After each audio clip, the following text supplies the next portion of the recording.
Absolutely not. Been there, done that twice. And I tell this story not to bash or talk bad about anyone else. Good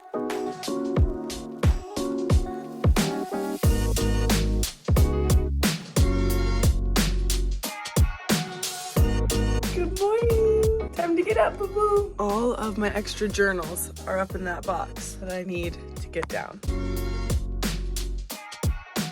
That light bulb was so close to being taken out. Okay, look, see all these ones right here? Those are my old ones. And I have four left. Now we gotta put this back up there.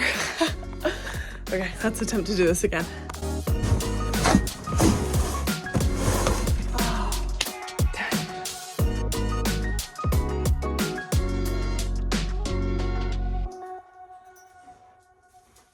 I love you. Don't forget to give Vera that bag. Oh, God.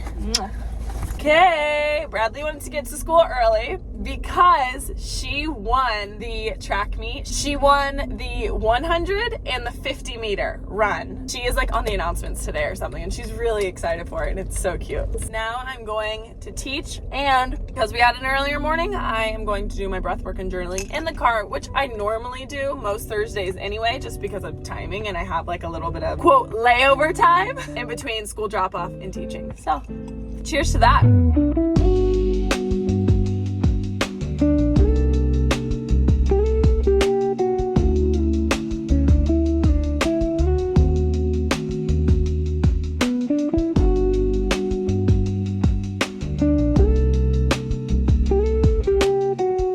It is time to teach. Yes, of course. Okay, I just finished teaching and some of my friends came into a class. So did I bring my phone out at all during class? No, but class was great. Thank you, you too. Prescription check. Now it is time to go get gas. When I was younger, I always wondered what adults did while I was at school. I was always so confused, like, what do y'all do all day? Do y'all just like hang out at the house and just wait to pick me up from school? Like, what is it? Now being an adult and having a kid in school, I'm like, there is not enough hours in the day to get everything done. So you know, the other day I was talking about how it was really hard for me to tap into gratitude, and I was almost frustrated that I couldn't. Well, it just hit me. I was just walking to go get Bradley's juice box that I forgot in the car, and I just like closed my eyes while I was walking on the sidewalk, took a deep breath, and I just felt like this overwhelming sensation of I am so grateful for my life. And I was able to tap in just a little bit and be like, and the fact that I was able to get the laptop when I needed it. I didn't have to stress, I didn't have to fret. And I'm especially grateful that I can bring my kid lunch at school on like a random Thursday. It's the little things.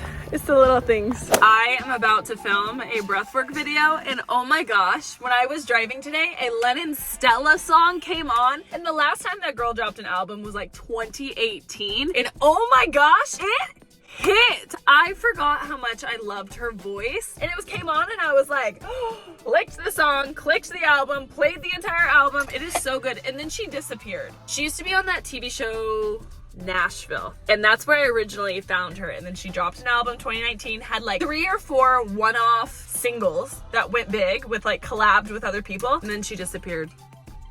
I hope she's doing well because she is such a good musician. But now I need to get ready and film this video.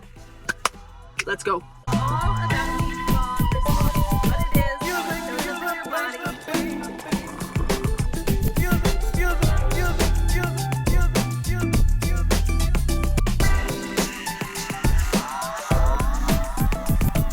I have moved from the table to the couch, and I'm sitting here editing the fawn response video, and I just had a flashback while I was doing it. And I tell this story not to bash or talk bad about anyone else, but really as like an eye-opening experience when it hit me, when I realized, holy crap, I've been living in the fawn response within my relationship. So flashback to 2018, 2019. I was with my baby daddy, right? Our relationship was always just a little bit different than I guess like my standard relationship because he is so much older than me. And that's another topic for another day. But I remember when we were dating and when we were together, I literally never had an opinion. I always just automatically agreed with like what he was saying or what he wanted to do or where he wanted to go eat. And what was so weird about it was when I was with my friends, I had opinions. When I was with my family members, I was outspoken. But when I was with him specifically, I literally like dimmed my light down to be able to maintain the peace between us. And that is a chronic fawn response, because let me tell you, we would go out to restaurants together and stuff. I literally wouldn't have an opinion on what I ordered, and I would just let him order for me. And he would. And there would be times when I was sitting there like, oh, I wish I could get something else. But he had already ordered for me. Like, what was wrong with me? Why didn't I ever speak up? I literally remember,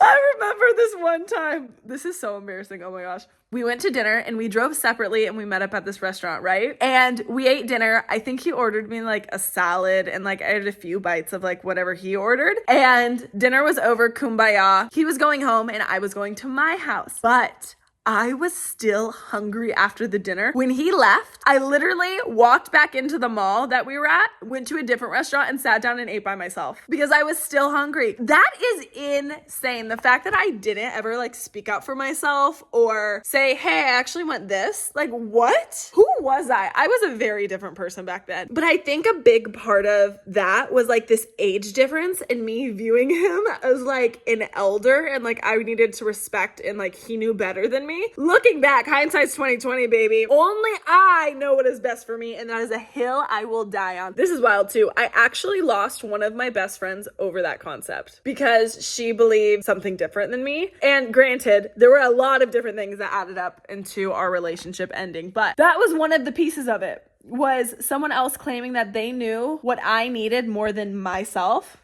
Absolutely not. And I'll add this last piece in. The fawn response starts from a very young age, learning to be, quote, a good girl, and everyone praises you for that. And as you get older, if that is your dominant response, it won't necessarily start right away. When I was dating my girlfriend, I was super specific with boundaries with her in the beginning, and I was like on it. Somehow, by the end of our relationship, I was in a fawn response towards her, like keeping her happy, trying to do more, trying to help out more, like making her life as easy as possible so that she was okay. And I look back being like, Sarah, what? Absolutely not. But it happened slowly over time. It wasn't just one day everything changed. It was like these little pieces at a time. And when I reflect back on it, there were so many markers where I sat down and I was like, I don't like this, but I never spoke up because I was so scared at losing the relationship or making the other person mad or getting some type of backlash that I was like, it's almost easier for me to do everything than expect you or ask you to do something. So let me just do that. It is crazy how the human brain works, how we adapt to our environments and slowly change over time. You will never,